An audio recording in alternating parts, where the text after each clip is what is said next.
Sudah 2 hari ini Ian berusaha untuk bicara dengan Paman Lee. Hari pertama Jiun masih memutuskan untuk ikut menemui sang ayah, namun hanya wakil yang mereka dapatkan. Jiun dianggap egois karena tak mau memahami situasi sulit kedua orang tuanya. Perusahaan keluarga mereka sudah rutin tanduk, dan hanya Jiun satu-satunya orang yang bisa menyelamatkan ekonomi keluarga mereka.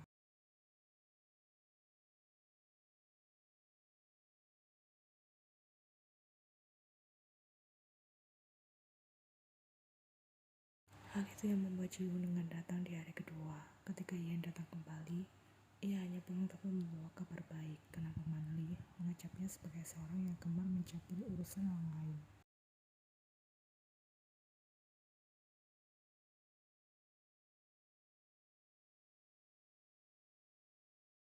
Jarum jam masih menunjukkan pukul 10 pagi ketika Ian kembali. Ia merasa tak tenang setelah meninggalkan Ji-un yang mengeluh tak enak badan tadi pagi ketika mereka hendak pergi ke universitas. Ian memasuki kamar Ji-un yang ternyata kosong, sempat berpikir jika Ji-un tengah pergi ke dokter, namun anggapan itu terpatahkan oleh suara gemercik air yang berasal dari dalam kamar mandi.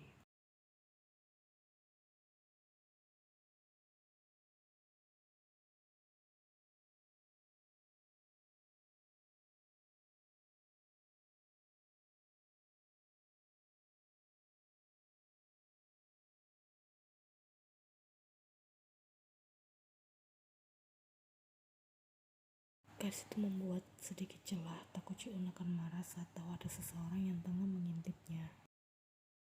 Namun sedetik kemudian ketakutan Ian berubah menjadi kenyataan. Bukan perkara kemarahan Ji-un, melainkan pemandangan mengerikan di depan sana yang sukses membuat kedua mata Ian mulai bersempurna lantaran syok.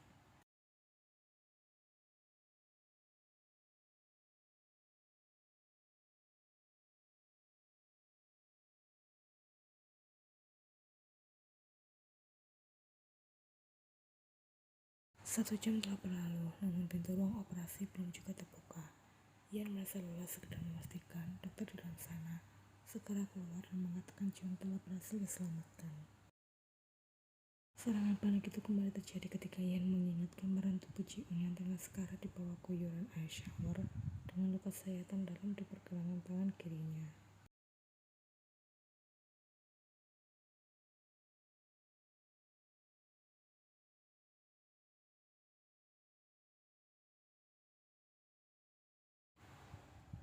Ian rela berdiri dan menghambur ke pelukan wanita itu. Mereka belum juga keluar sejak 1 jam yang lalu. Ian dapat merasakan tubuh wanita itu bergetar samar, pipi Lee menangis. Jansi, aku tidak tahu apa yang sudah terjadi di sini, tapi bukankah kau mengatakan jika putrimu sudah menyetujui pertunangan ini? Waktu yang tersisa tak banyak lagi. Apa kau sudah membuat telucu denganku? Desis lagi berupaya untuk hadir di sana. Ian tersentak baru menyadari kedatangan lelaki asing di antara mereka. Batalkan saja perjodohan ini, ucap pipi Lee lirih. Lelaki parubaya itu memberikan tatapan tak terima. Tidak semudah itu, Nyonya Lee. Aku sudah memberikan bantuan dana pada perusahaan suamimu seperti yang telah dijanjikan. Maafkan aku, Min Seok-si, ucap Paman Lee. Jelas aku tidak menginginkan maaf darimu. Lelaki parubaya bernama Min Seok itu bicara dengan raut kesal. Keadaan sudah seperti ini, apa menurutmu perjodohan ini masih bisa dilanjutkan?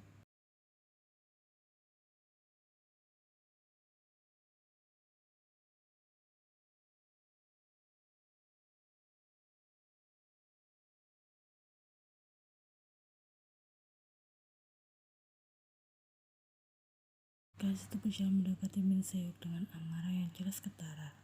Tangan pipi Lee sudah berusaha menghentikan langkah Yen, namun ia segera menepisnya.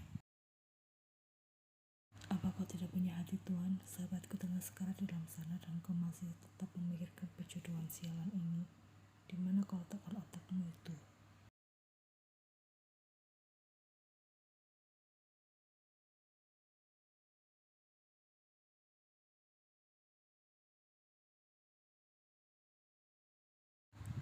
Paman Lee hampir melayangkan tamparan di wajah Yen, namun tangan seseorang dengan segera mencegahnya.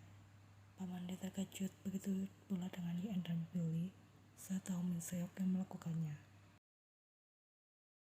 Aku tidak menyukai sikap kasar. Min Seok menyentak tangan Paman Lee di sana. Ia sudah tersenyum remeh. Ia akui akting Min Seok sangat mengesankan. Sekarang katakan apa maumu tentang Min Seok. Merasa risih oleh tatapan sinis Yen. Kau bertanya apa mauku? Min Seok membalas dengan anggukan samar. Pandangan lelaki berbahaya itu tak lepas dari sosok Yen yang kini perlahan mulai berjalan mendekat. Kepala gadis itu mulai tunduk, menghela nafas dalam-dalam, dan 3 orang dewasa di sana merasa terkejut melihat apa yang baru saja terjadi. Yen berlutut di dekat kaki Min Seok hingga membuat lelaki itu refleks mundur karena tersentak. Mengira Yen akan mengucapkan sumpah serapah, namun di luar dugaan, justru hal semacam ini yang Min Seok terima. Apa yang kau lakukan? Berdirilah, titah Min Seok. Masih dari posisi di bawah sana, kepala gadis itu mulai terangkat. Tatapan tajam penuh amarah yang tadi ia pertahankan tergantikan dengan raut wajah sirat akan rasa putus asa yang mendalam.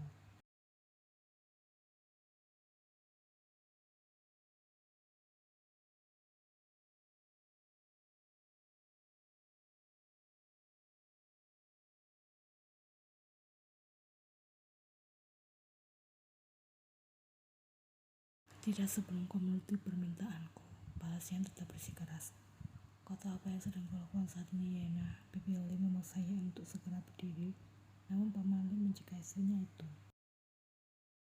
Merasa tak dipedulikan, Min Seok bergerak untuk mencengkram kedua pundak Yen, memaksanya untuk berdiri. Apa kau yakin dengan ucapanmu ini? Tekan Min Seok. Tatapan Min Seok yang salah penuh dengan ancaman membuat Yen tersentak. Menyadari ketika ia telah berkata ya, maka detik itu juga dirinya resmi mengorbankan diri. Rasa ragu sempat naik ke permukaan namun dengan cepat tertelan kembali ketika Yen teringat akan kondisi Ji-eun saat ini. Demi Yen, Ji-eun seringkali berkorban. Gadis itu telah mengakui yang selayaknya saudara perempuan yang berharga. Yen tak boleh bersikap egois. Membiarkan Ji-eun tetap berada di tengah situasi saat ini sama halnya dengan membunuh gadis itu secara perlahan.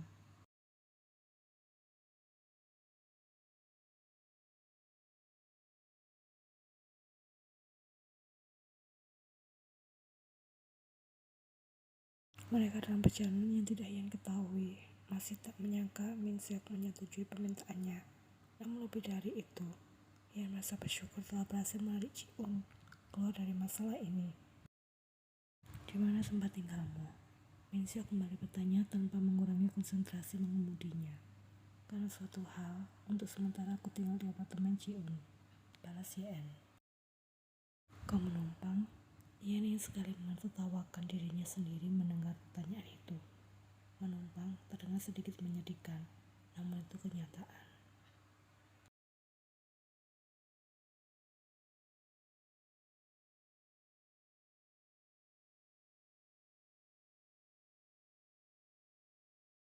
Gadis itu memejamkan kedua matanya dan sesaat kemudian menghela nafas. Mereka sudah meninggal dunia 2 tahun yang lalu. Awalnya aku tinggal di pinggiran kota. Karena mendapatkan beasiswa di salah satu kampus di kota ini, aku memutuskan untuk pindah kemari. Lanjutnya, aku turut berduka cita atas meninggalnya kedua orang tuamu. Min Seok bersepati. Yen menunjukkan senyum tipisnya. Aku sudah mulai terbiasa menerima keadaanku saat ini.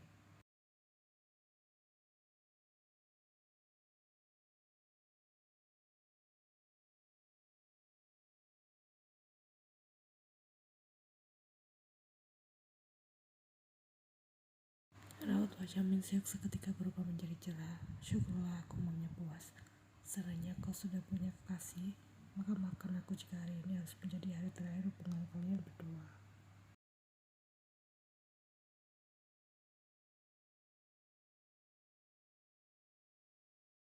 Ia menoleh cepat, memperhatikan wajah cerah Min Seok di sana salah sebagian besar beban hidupnya telah terangkat. Lalu aku harus menurut Tuhan dengan sebutan apa? Panggil saja Boji, Min Seok ke Boji, karena kau sudah aku anggap seperti putriku sendiri. Mengapa kau terlihat terkejut seperti itu? Min Seok tertawa ringan. Tidak ada yang salah dengan hal itu, Yena. karena sebentar lagi kau akan bertunangan dengan putraku, Kim Taehyung.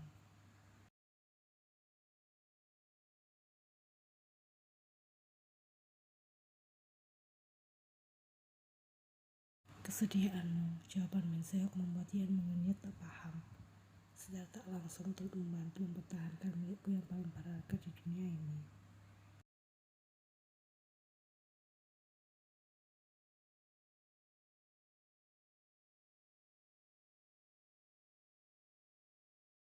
Kasih terlihat mengagumkan dengan gaun indah berwarna putih pilihan Min Seok. Kemarin saat Min Seok membawa Yan pergi, mereka mampir ke sebuah butik untuk membeli gaun yang akan Yan kenakan hari ini. Malam ini acara pertunangan yang hanya dihadiri oleh orang-orang terdekat Min Seok akan segera dilaksanakan. Sejenak Yan merasa sangat konyol. Pertunangan dengan lelaki yang belum pernah ia temui sebelumnya. Ini seperti sebuah lelucon. Banyak hal yang berubah setelah kepergian Mama. Aku tidak yakin mampu melewati semuanya. Tapi ini bukan perkara mudah, ini masalah hati.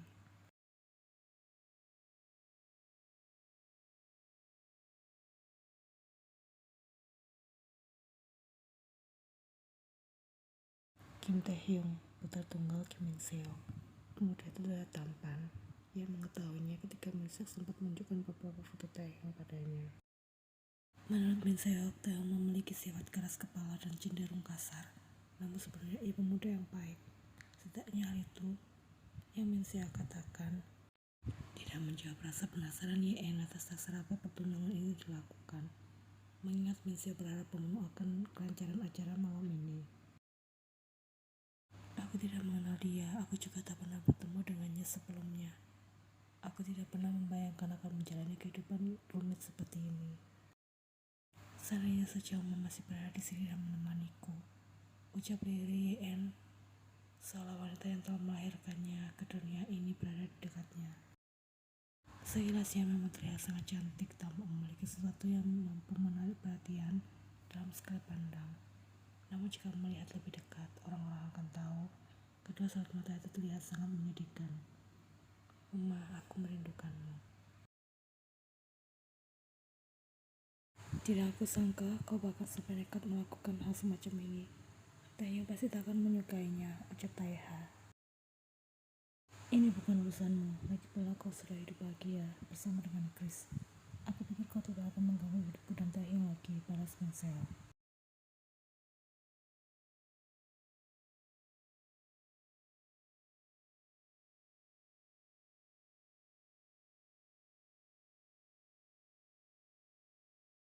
"25 tahun usia pernikahan Taeha dan Chris, namun mereka tak mendapatkan kepercayaan dari Tuhan untuk memiliki seorang anak.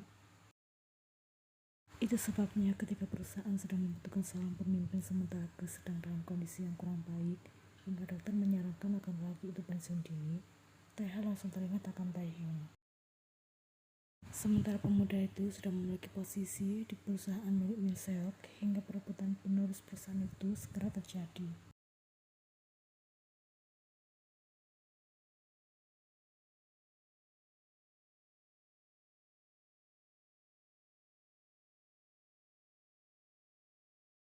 Kau pergi meninggalkannya begitu saja kala itu, sinjum Min Seok. Bahkan Chris secara terang-terangan tak menginginkan kehadirannya. Sekarang dengan mudahnya kalian ingin membawanya pergi, tidak akan aku biarkan.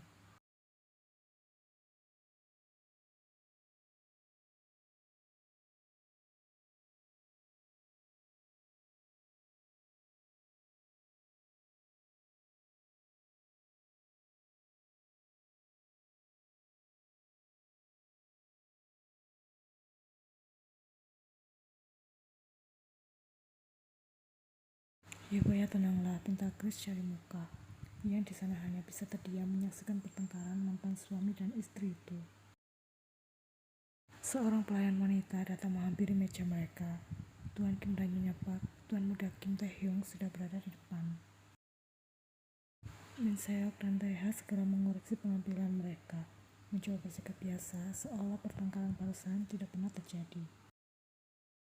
Dari arah pintu ruang privat di sebuah restoran ternama yang sudah Min Seok reservasi sebelumnya, Taehyung segera masuk ke dalam dan duduk di kursi yang masih kosong.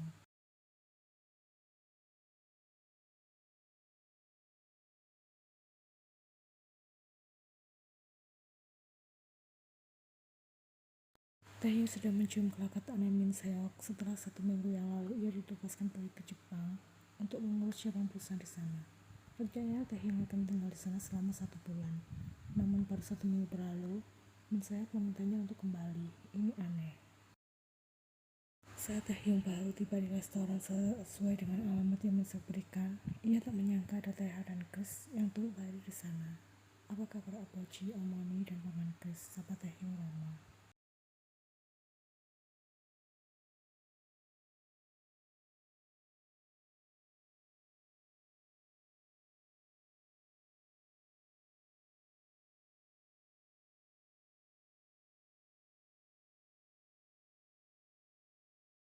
Sebenarnya ada acara apa ini sampai semuanya berkumpul di sini? Tanya Taehyung sembari mengambil posisi duduk di sebelah Yeon. Taehyung menatap Yeon sekilas sempat merasa terkesan dengan wajah cantik gadis itu, membuatnya teringat dengan seseorang yang tengah ia rindukan karena sudah seminggu ini tak bertemu. Melihat sekilas mereka tampak sama-sama memiliki wajah yang cantik. Aku belum pernah melihatmu sebelumnya, ucap Taehyung menatap Yeon sebelum ayahnya berpaling pada Min Seok. Apoji, siapa kali sini? Jika aku segitunya penasaran, mengapa tak kenalan sendiri saja? Pancing Min Seok. Apa dia jadi istri baru Apoji? Tepak Taehyung. Jangan sembarangan bicara Kim Taehyung, balas Min Seok kesal. Bagaimana bisa anak itu mengira Min Seok masih memiliki keinginan untuk menikah lagi? Jika memang ada, sudah pasti Min Seok telah melakukannya jauh-jauh hari.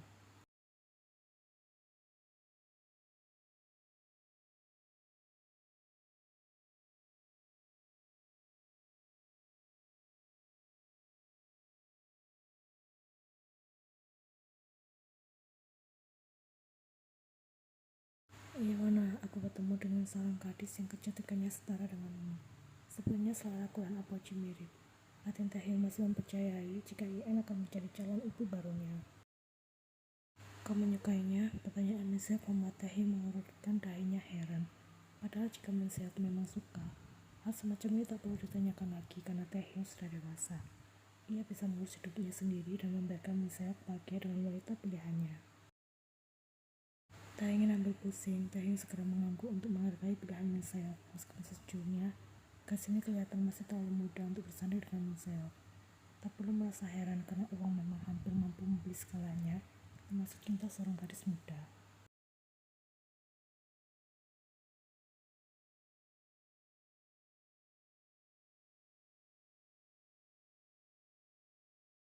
Ya, untuk 1 jam ke depan, aku sudah mempersiapkan segalanya dan mengundang beberapa relasi bisnisku sebagai saksi acara pertunangan kalian berdua. Min Seok menjelaskan dengan tenang, tanpa peduli dengan reaksi Taehyung yang sudah tampak panik. Apa kau sedang bercanda? Kalian semua sudah mengerjaiku. Ini sama sekali tak lucu. Sentak Taehyung tak sopan.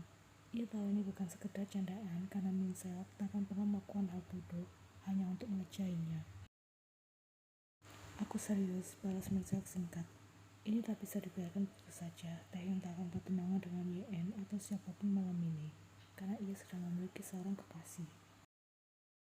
Aku tidak mau, tolak Taehyung dengan tegas.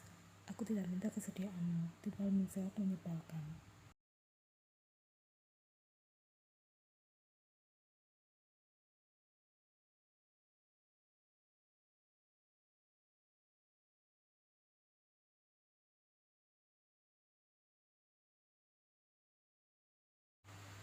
Min Seok memberikan jeda, menatap Taehyung dengan raut sama sepalanya.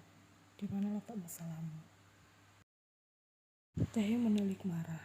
Bicara dengan Min Seok membuat emosinya meluap. Mengapa lelaki baru bayi ini gemar sekali memutuskan segala sesuatu senak jidatnya? Secara mendadak Taehyung bertanya dalam hati, apa ada hal lain yang akan membuatnya meledak setelah ini?